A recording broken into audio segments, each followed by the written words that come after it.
masu kallon tashar talabijin ta Hausa News Syndicate, tashar talabijin da ke kan yanar gizo, barkamu da yau da saduwa a cikin wannan lokaci.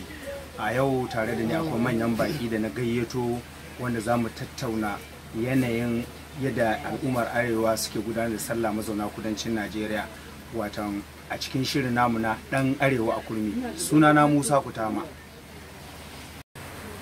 Sunana Samauna Adamu Awolu. Baban gida Kanawa mijin Hajiya.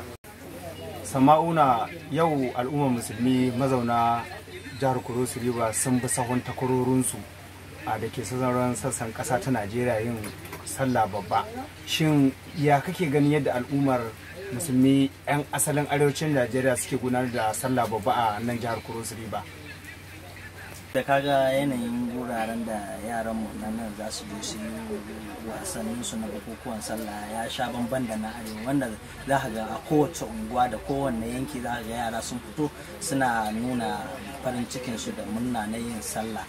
Alhalin nan kuwa sai yankin da mu ke Hausawa muke bikin wannan sallah ne, kawai za ka ga yara suna dan shugulgulan su na bikin sallah, suna ziyarce-ziyarce game da yawon karɓar goron sallah a gurin yan uwa da abokan arziki. Bala kaji a arewacin Najeriya ranar sallah irin wannan akan rika kai abinci da aka yi daga wannan gida zuwa wancan gida, makwabta ne yan uwa ga abokan arziki. Nan ana yi a nan kudu.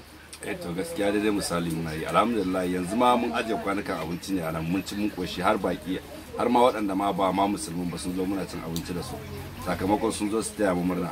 Kana nufin ana gabatar da bukukuwan sallah ne har da waɗanda ba su yi su ma suna zuwa su taya mu? Gaskiya alhamdulillah suna zuwa su taya mu cin abinci da sauran drinks da su taya mu murna. Don wani lokaci ma har muke muna kiran su mai organizing din wani dan celebration haka, suna zuwa su taya mu murna gaskiya.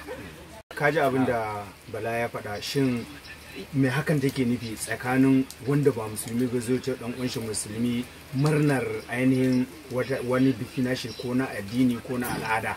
Me hakan yake nuna ga sauran 'yan Najeriya? To alhamdulillah wannan yana nuna mana ƙara haɗin kan Najeriya, mu zama uwa ɗaya uba ɗaya al'umma ɗaya.